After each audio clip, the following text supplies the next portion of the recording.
out there, sometimes life throws us some challenges which we find difficult to comprehend or even control.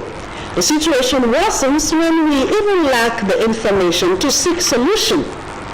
How do I welcome you to another exciting edition of the program, Seeking Solution, here on NTA Network Center, Enugu. This is a solution spot, and I am Nina Adobe Okorobasi. What is diabetes? Are you a patient of diabetes? What comprises your meals as a patient of diabetes? All of these will make up the topic of discussion on Seeking Solution today. So join me in welcoming in the studios a dietitian and a nutritionist, Ifeoma Mbonu. She is a dietitian with the UNTH Enugu.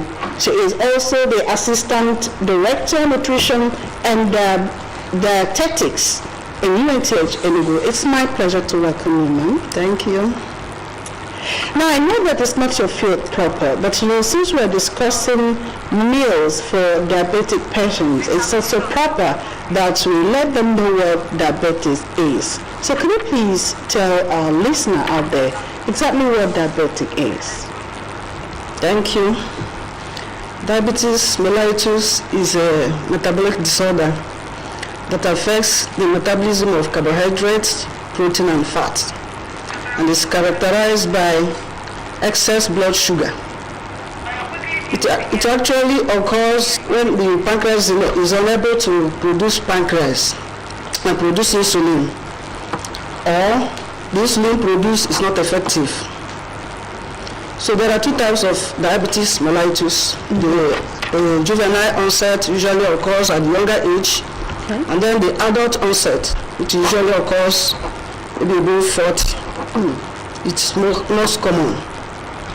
So actually I'm going to talk about the most common one, which is the adult onset. Like I said, it usually occurs around 40 years. There are a lot of factors that could dispose to this diabetes mellitus. Okay. One of them is obesity. Obesity can actually predispose to diabetes mellitus. Okay. Because when there is excess fat in the body becomes resistant to insulin. Okay. And no longer sensitive. That is what we call insulin resistance. Okay. Infection could also cause it. Okay. Infection could cause it in two ways. It could destroy the pancreas that produces the insulin. It could also trigger off the catabolic hormones which antagonize the insulin. Okay. In that case, the person will have diabetes. It could also be hereditary. It runs in the family. Okay. Like some families that are heavy, very big. If a mother suffers it, maybe other children could also follow, because diet runs they eat this virtually the same thing. So another thing is stress. Okay. Stress could also induce diabetes by producing catabolic hormones that antagonize the insulin. I also know that you have this gestational diabetes for women that are pregnant. Yes. The one they say is pregnancy-induced. Gestational diabetes. That one actually happens during pregnancy. Okay. Because some of the hormones, the pregnancy hormones, antagonize insulin. And during pregnancy, these hormones are out. Yes. And they could also cause diabetes. Okay. Now, we've established that we're talking about rise in sugar level in the blood, right? Yeah. That's rise in blood sugar level. Okay. So now, are there some foods that can help cut down the level of sugar in blood and thereby reduce this diabetes? Yes, there are a lot of foods that can reduce blood sugar. Okay. But the key issue there is, there are principles in diet. For a diabetic patient, the patient has to maintain the 4 principles of nutrition, which are dietetics. One of them is that the food should be adequate. The second one is that there should be variety in what you are eating. Okay. The third one is that whatever you are eating should be balanced. Then the fourth one is that it must be moderate. Not just eat what you see. Okay. balance, variety, moderate, and adequate. And adequate. Okay. So let's look at some of these foods now. For instance, maybe we need to also establish the food that you eat, must it be dependent on the type of diabetes that you have? Like if you have the juvenile kind of diabetes or the one they call type 1, type 2, the food that you eat, will it be dependent on the type of diabetes that you have? Well, diabetes is diabetes. The dietary management is the same. Okay. The only difference is that in juvenile, maybe the body is not producing enough insulin. Okay. Whereby you now introduce insulin to the body. Mm-hmm. But in the other type, the body is producing. It may be producing, but the body is resisting it. Mm-hmm. So in that case, the management will not be the same. Okay. This other person will not need insulin, while this other one needs insulin. And when a patient needs insulin, in fact, in both of them, you have to be very careful in dietary treatments, because the quantity of food you eat must match with the insulin. Okay. If the body is producing insulin, what you eat must match what insulin that is produced. Okay. If the body is not producing it, the insulin you inject must also match the food the person is eating. Wow, that's serious.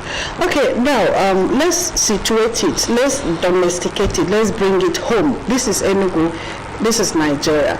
You know what that make up our daily staple foods. You know, you can sit at a place and take a wild guess as per what a family will be eating for breakfast, lunch, and dinner. Now, in a home where there's a patient of diabetes there, what would you rather let this person eat as a form of, guide towards the person's situation as a patient? Okay, in managing diabetes mellitus, it's not only diet. Okay. You manage with diet, you manage with insulin, you also manage with exercise. There are a lot of principles also, another 4 principles of health. Okay. In this case now, you must maintain the principles of health. One is that you must eat adequate diet, a healthy diet. We'll talk about that one. Then secondly, you must be physically active. Okay. Thirdly, you must avoid all poisons. Wow. Toxins, chemicals, alcohol, drugs. Okay. These are toxins in the body. It's one of the principles of health, of good health. So in this case, for a diabetic patient, a patient must strictly adhere to the diet. Okay. We have so many types of diet. There are foods a diabetic patient will eat liberally. There are foods that will be restricted, that will be measured. Okay. In that case, the patient must stick to that measurement. Because I said earlier, you must match the insulin. Then there are foods that the patient should be taking moderately. There are some things liberally, there are some measured, and there are some moderately. Okay, for those ones that are taking liberally, something like vegetables, they can take liberal vegetables. That is to say, as much as they want. Yes, because the vegetables, they don't have much calorie, but they supply a lot of vitamins and minerals, which the diabetic patients need. Actually, when diabetes sets in, because the body is no longer utilizing sugar very well, the kidney tries to eliminate the sugar. Okay. And as sugar is leaving the body, it's carrying water, it's going away with salt, electrolytes in the body. Okay. So in that case, the cells are starved, but there is food in the body. So when the cells are starved, they start dying. They start shrinking. And you see the diabetic patient losing weight. Okay. Because it's losing a lot of water, it's losing a lot of energy. That is why they urinate frequently. Okay. Because the kidney is trying to eliminate the excess sugar. And the excess sugar carries along with other nutrients like water, electrolytes. So in that case, the patient starts losing weight. Okay. And how do you know it? Sometimes they will tell you they urinate up to 4-5 times in the night. Wow. 7 times, 8 times, which is excess sugar is being excreted through the kidney. Okay. Does it mean that to be right for this patient to always drink water frequently? Yes, the patient has to drink water. If there is no other complications, if it has reached to the stage of kidney involvement, you restrict water. In that case now, water has to be measured. Wow. But if there is no complication, the person has to take fluid, take electrolytes in form of maybe fruits and vegetables to restore those things that were going out. All right. I've had a situation where I saw a diabetic patient eat only unripe plantain and vegetable without oil, probably without salt too. Does it mean that because you have diabetics, you're not supposed to eat any food that has taste? Is it like a death sentence for those people that have this situation? No, it's not a death sentence. But actually, for diabetes mellitus,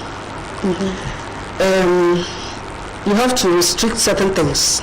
Okay. We have what we call normal diets, and we have modified diets, which is special diets. Okay. So for a diabetic patient, the normal diet they will take, but we also modify their diet to suit their condition. For instance, a diabetic patient that is having high BP, high blood pressure, in that case, you can give the diabetic patient a normal diet, but you have to modify it because of the BP. You have to reduce salt. Yeah. In that case, this diabetic patient is reducing sodium, but this other one is not reducing. It depends on, it has to be individualistic. Yes. So for taking plantain and only vegetables, the diabetic patient has to see a specialist, a dietitian, who will now analyze your body, check your height, your weight, your activity. So many things will have to come into play before you now say, eat this or don't eat this. Okay. It has to be individualized. Okay. You see, from all indications, dietitians have a huge role to play in the lives of diabetic patients. So, but are they aware of the fact that they need a dietitian to be able to take care of that situation for that period of time? Well, some people are not aware, but some are aware, and we are trying as much as possible to create awareness. Except in the hospitals, what people know is just their doctor. They don't know. Some people don't know that there are people called dietitians who studied about food and what food can do. Food can be a poison. Food can heal and it can also cure. So in that case, awareness, we are trying as much as possible to create awareness. And something like media is an avenue, is a place for creating such awareness. So people should know that a dietitian should be in their life. When doctor prescribes drug, you must also know how to eat so that it will suit the drugs. It's not only the diabetic patient. Everybody needs a dietitian. If you are healthy, you need a dietitian to maintain your health. If you are not healthy, you need a dietitian to restore it. Well, we're still on to Seeking Solution on NTA Network Center Enugu. We'll be right back after the break.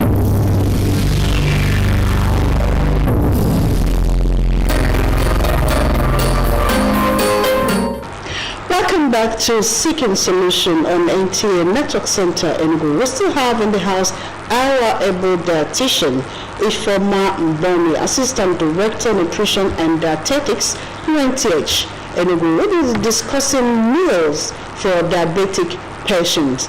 And in continuation, I just want to know, these balanced diets, balanced meals for diabetic patients, is it possible that it can help prevent or even reverse the situation of diabetics? Yes, it can. Okay. Actually, if you eat a healthy diet, what we call eating right, eating what you need at the right time, giving the body quantity, quality of food the body needs at the right time, you will not even be sick. So if you eat a healthy diet, it's possible that you can prevent it, even if it is in the family. So you can prevent it. Then if you have already gotten it, it is not a death sentence. Yes. You can manage it for years and you still live healthy. So the essence of nutrition and management is to restore the health. For instance, if it is insulin resistance is the problem, probably there is excess fat, and the pancreas is working very well. If you remove fat in the body, if you reduce the fat, come back to your normal weight, It's as good as it has disappeared. Wow. But in the case of the insulin production is low. That is why there is much problem. Maybe management. Okay. Because the pancreas is already gone or is not functioning properly. Okay. So in that case, it is management. You are not curing it. It depends on the type and what brought about the disease. Okay. In feeding generally, eating is one thing and the timing for the food is another. Do you think that timing affects either the cure your situation as a diabetic patient at all? Yes, timing is very, very important. In eating generally, there must be regularity. Okay. Regular meal pattern is important, especially for the diabetic patient, because it's taking insulin. And I said, you must match the insulin with the energy you are taking in. Okay. Naturally, God made it in such a way that you eat 3 times a day. Breakfast, lunch, and supper. Any other thing should be a kind of snacks. Okay. So actually, a diabetic patient should be eating 7 to 8 in the morning. Wow. That is ideal. But you find out that some of them eat around 10, 11, 12. When they eat around 8 in the 8 and 9 in the night, they'll be fasting throughout the night till morning. In the morning, they should break the fast. Okay. That is why breakfast is very, very important. So when they take their breakfast, they will not eat any other thing. Another time for meal should be between 1 and 2. Okay. By then, the one the patient ate in the morning must have gone down. You top up by 1, 2. Okay. Then another meal should be supper. It should be between 7 and 8. Okay. It's not good to eat late in the night. Okay. At least the meal should end by 8. Okay. Ideally, what should constitute the breakfast of a patient of diabetics? Like we are talking about balanced diet or healthy diets, the meal has to be complete in the classes of food, the 6 classes we are talking about. For instance, now, there is no particular food that is breakfast. If you decide to eat rice in the morning, if you put rice in the plate, that is carbohydrate for you. You cannot. If you put fish there, that is protein. If you put maybe onions or tomato or vegetable, that is vitamins and minerals you are supplying. Then rice has to be cooked with fat, maybe stew or something, fat and oil, and then you drink your water. It's perfect, a healthy diet. But for a diabetic patient, it has to be measured according to what you assess from the person, the individual need. So you really don't have to remove carbohydrate completely from your meal? No, they don't have to remove carbohydrate, but they have to restrict it to complex. That's what we call complex carbohydrates and simple. Okay. Complex carbohydrates like maybe whole meals, like wheat, corn, that is in their natural form. Okay. When you eat them, the body starts releasing glucose gradually. It won't be excess in the blood. Okay. But if you take something like simple sugar, maybe just pap with a lot of sugar, or you drink Coke or so all these refined foods, the sugar will just skyrocket. The best soup for them should be vegetable soup. I said they should be taking a lot of vegetables. Okay. Vegetable soup could be okra, could be Enugu, could be ugu, any vegetable at all. Okay. They should minimize fat in their food because it's one of the complications. When diabetes is not managed properly, it will affect the heart, and it should be through fat. Okay. So they should minimize their fat intake, and that fat intake should be polyunsaturated fat. Okay. That's the one gotten from vegetables, not from meat. Okay. The fat from meat is saturated, and it will affect the blood vessels, can lead to hypertension, which is one of the complications. Now, what about pregnant women, those that have gestational whatever? You know that pregnant women have a lot of cravings. Yes. They crave for this and that and that and that. So how do they manage their situation, given to the fact that they too have to stick to some particular diet in the situation? When they see the dietitian will assess the person, tell you what to eat and what not to eat, what you should be craving for. Because some of them, they even eat clay. With see charcoal, they'll be eating it. You don't allow them. Tell them the right thing. Information is power. You tell them what they should eat and how they should eat it. Quantity, quality, and so on. Okay. So they themselves need to be on diet. I know they are eating for two, so to say. Yes. But they shouldn't eat excess. Or 3 as the case may be. Okay. So what you do is tell them for physiological need what they should eat. Okay. For themselves and their babies. Nothing more, nothing less. Okay. Like how often should a diabetic patient see a dietitian? Well, it depends on the stage. Okay. And even if you're not diabetic, you should be going for checkup. Overall checkup, sometimes check your sugar, check your BP. Then if you're having the disease, it should be more regular. So when you see a doctor will give you an appointment. If it is a dietitian, we also give appointments, maybe monthly appointments, or 2 weekly, depending on compliance and depending on the stage of the disease. What specimen do you dietitians use to check the situation of the body for your patients? We use a lot of parameters. Okay. We check the person's weight. Even physically, we look at the person. We check also, it affects the eyes. It also affects the toes. Physically, you assess the patient. Then we also do blood sugar. That one should be from the lab. Okay. We assess whatever doctor wrote in the folder. Then the biochemical assessments, we also see it from the folder. We also ask questions to interview one-on-one, or from the caregiver. Okay. All right.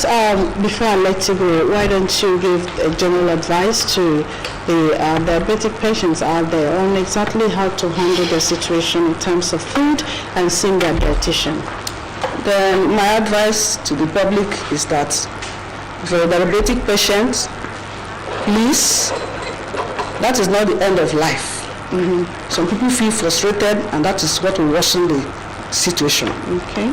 Just accept the situation, see your dietitian, whatever dietitian says, stick to it. Whatever your doctor says, stick to it. And if you're on drugs, you must inform your dietitian. Because drugs affect food and food affect drugs.